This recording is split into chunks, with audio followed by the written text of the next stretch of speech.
Constable भर्ती परीक्षा में कोटा बढ़ाया गया है। सरकार के प्रयासों से अर्धसैनिक बलों को लगातार मजबूती मिल रही है। साथियों, देश का विकास सुनिश्चित करने में आपके दायित्व की महत्वपूर्ण भूमिका है। सुरक्षा का वातावरण, कानून का राज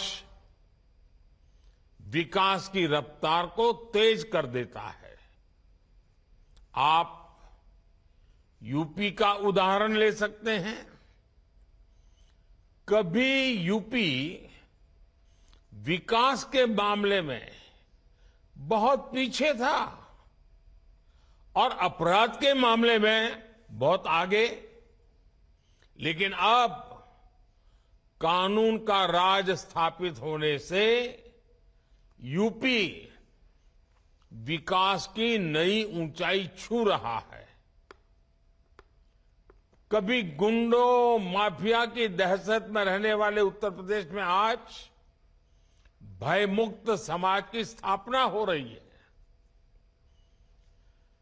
कानून व्यवस्था का ऐसा शासन लोगों में विश्वास पैदा करता है और जब अपराध कम हुआ है तो यूपी में निवेश भी बढ़ रहा है, इन्वेस्टमेंट आ रहा है। इसके उलट हम ये भी देखते हैं कि जिन राज्यों में अपराध चरम पर है वहां निवेश भी उतना ही कम हो रहा है। सारे रोजी रोटी के सारे काम ठप पड़ जाते हैं। मेरे परिवारजनों, आजकल आप लगातार पढ़ते भी हैं और देखते भी हैं कि भारत दुनिया की सबसे तेजी से बढ़ती हुई अर्थव्यवस्था है। भारत इस दशक में टॉप 3 अर्थव्यवस्था में शामिल हो जाएगा और ये गारंटी जब मैं आपको देता हूं ना, बड़ी जिम्मेवारी के साथ मेरे देशवासी, मेरे परिवारजनों को ये मोदी गारंटी देता है।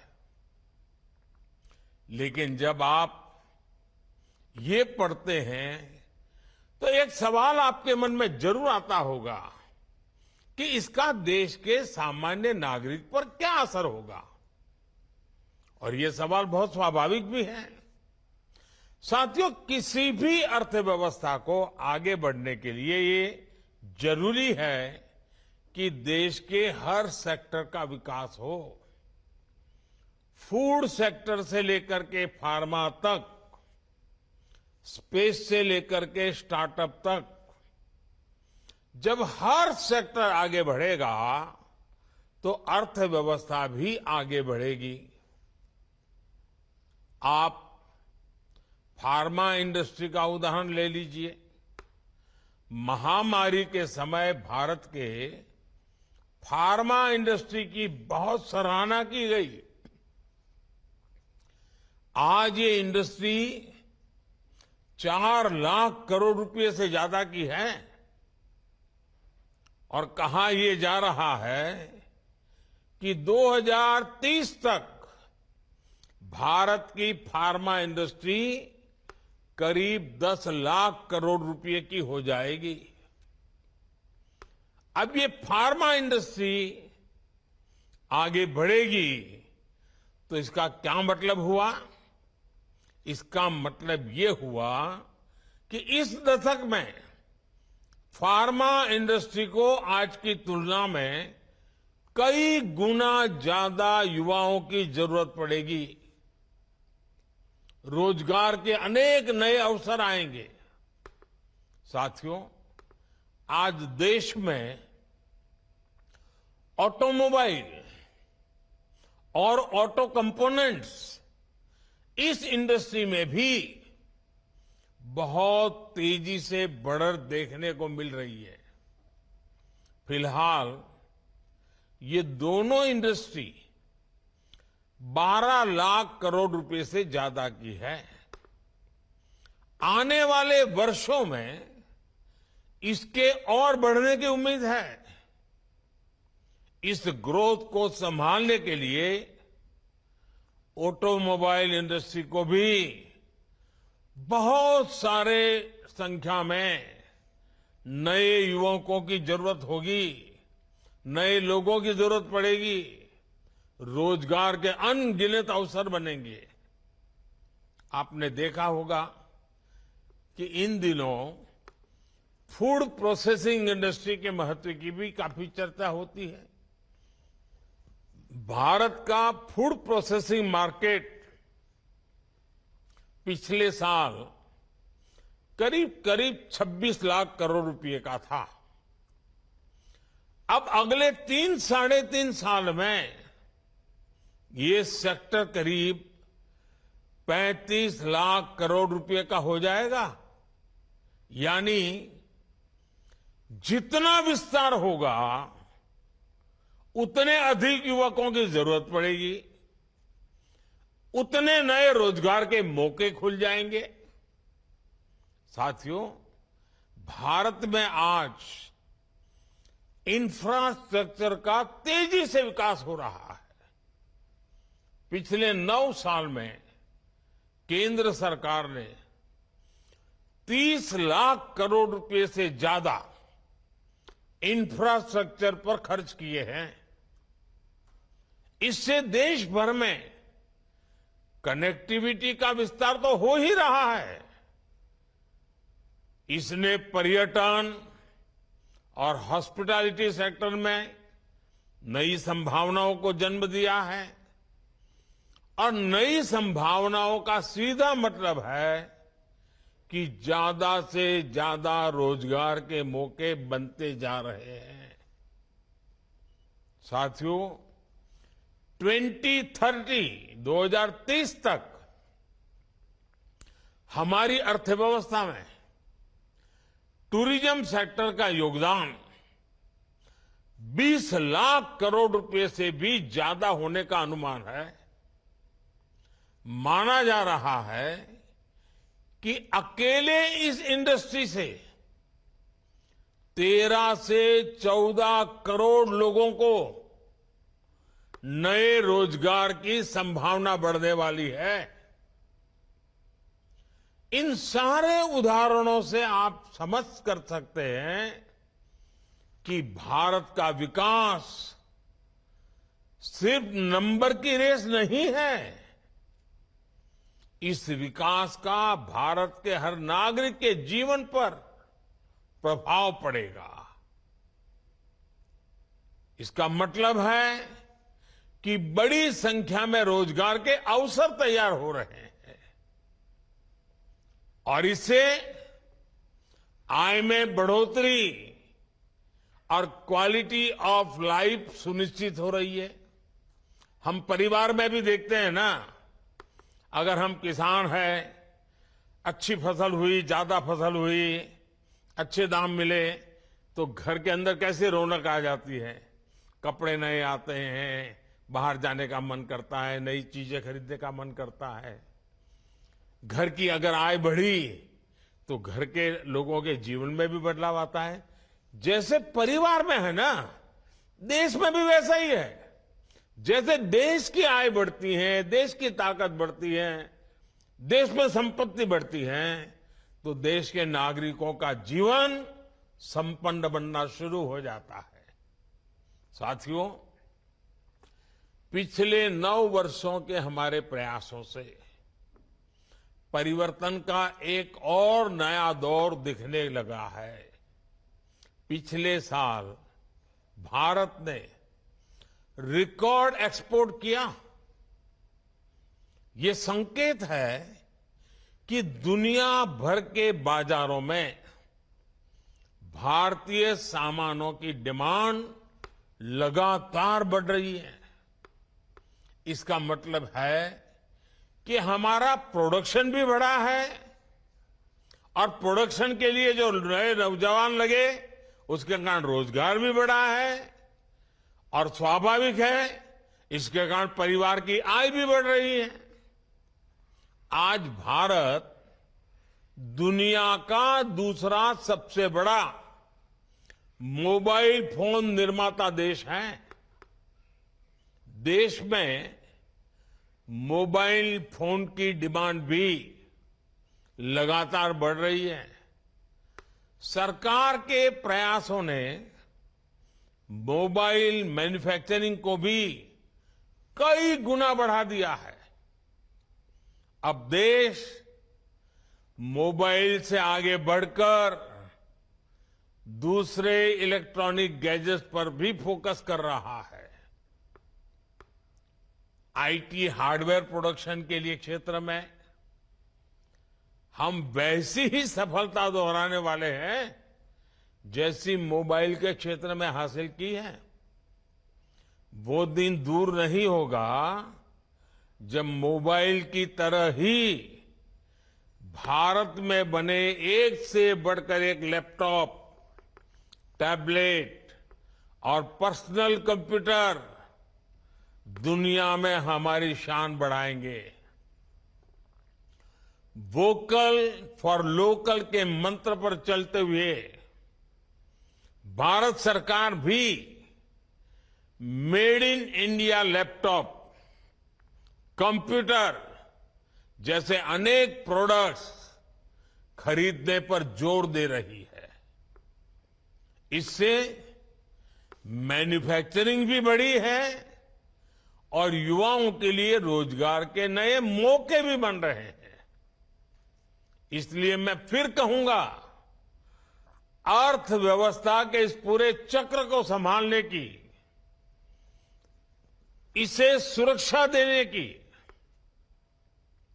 बहुत बड़ी जिम्मेदारी आप सभी, जब ये सुरक्षा कर्मी के रूप में आपका जीवन आरंभ हो रहा है, आपका कार्य आरंभ हो रहा है, तो कितनी जिम्मेवारी आपके सर पर है, इसका आप भली भांति अंदाज लगा सकते हैं।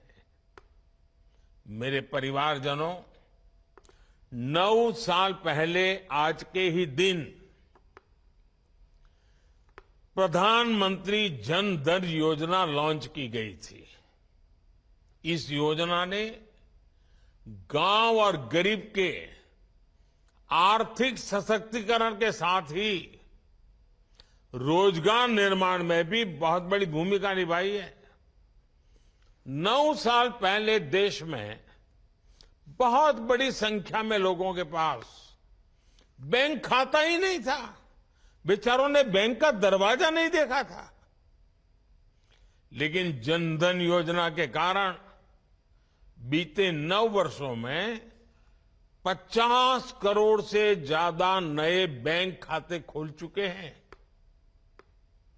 इस योजना से गांव गरीब तक सरकारी लाभ सीधे पहुंचाने में तो मदद मिली ही है, और साथ ही महिलाओं, दलितों, पिछड़ों, आदिवासियों के रोजगार और स्वरोजगार को इससे बहुत बल मिला है।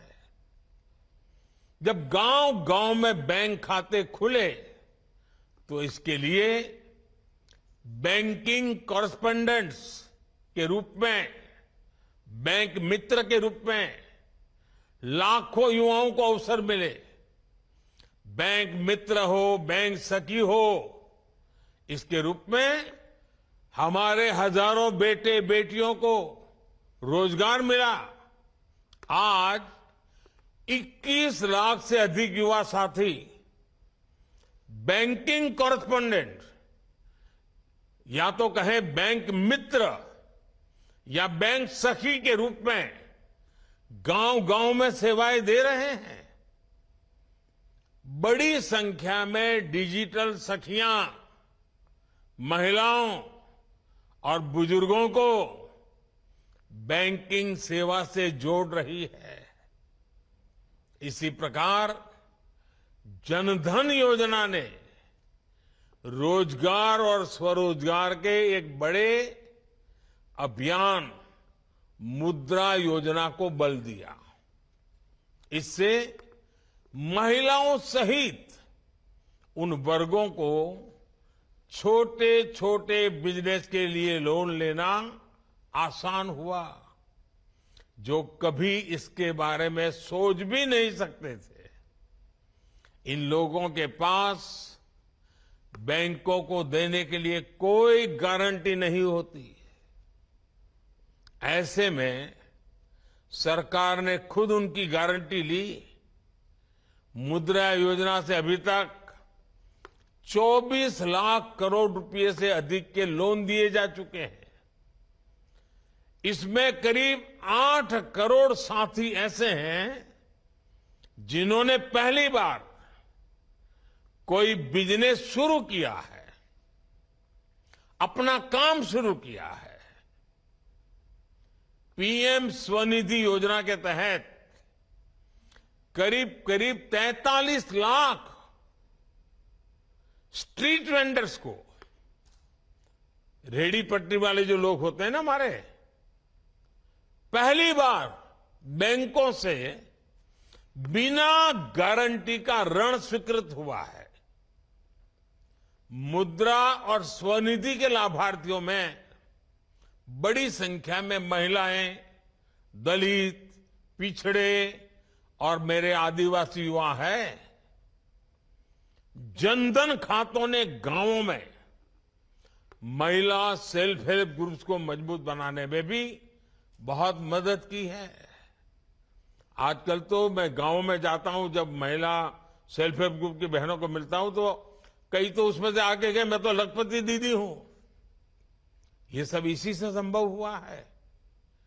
सरकार जो आर्थिक मदद करती है वो महिला सेल्फ हेल्प ग्रुप से जुड़ी महिलाओं के बैंक खातों में अब सीधे जमा होता है। जनधन योजना ने देश में सामाजिक और आर्थिक परिवर्तन को गति देने में जो भूमिका निभाई है वो वाकई हमारी बड़ी बड़ी यूनिवर्सिटीज के लिए अध्ययन का विषय है। साथियों, अब तक रोजगार मेले के अनेक आयोजनों में लाखों युवाओं को मैं संबोधित कर चुका हूं। उन युवाओं को पब्लिक सर्विस या अन्य क्षेत्रों में रोजगार मिला है। गवर्नमेंट और गवर्नेंस में बदलाव लाने के मिशन में आप सभी युवा मेरी सबसे बड़ी ताकत है। आप सभी उस पीढ़ी से आते हैं जहां सब कुछ बस एक क्लिक पर मिल जाता है। इसलिए आप समझ सकते हैं कि लोग हर सर्विस की तेज डिलीवरी चाहते हैं। आप अच्छी तरह जानते हैं कि आज की पीढ़ी समस्याओं का टुकड़ों में समाधान नहीं चाहती, उन्हें स्थायी समाधान चाहिए। इसलिए पब्लिक सर्वेंट्स होने के नाते आपको ऐसे फैसले लेने होंगे, ऐसी जिम्मेवारियां निभानी होगी, हर पल ऐसे तैयार रहना होगा जो लंबे समय तक लोगों के लिए फायदेमंद हो। आप जिस पीढ़ी से संबंध रखते हैं वो कुछ हासिल करने का इरादा रखती है।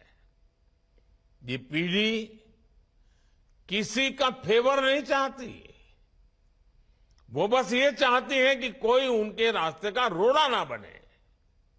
इसलिए पब्लिक सर्वेंट्स के तौर पर आपके लिए ये समझना बहुत आवश्यक है कि सरकार जनता की आकांक्षाओं को पूरा करने के लिए हमेशा जनता की सेवा के लिए है। आप ये समझते हुए काम करेंगे तो कानून व्यवस्था को बनाए रखने में भी आपको बहुत मदद मिलेगी। साथियों, अर्धसैनिक बलों में अपनी महत्वपूर्ण जिम्मेदारी को पूरा करने के साथ साथ आप सीखते रहने की प्रवृत्ति को भी बनाए रखें। आप जैसे कर्मयोगियों के लिए आई गॉट कर्मयोगी पोर्टल पर 600 से ज्यादा अलग अलग कोर्सेज उपलब्ध है,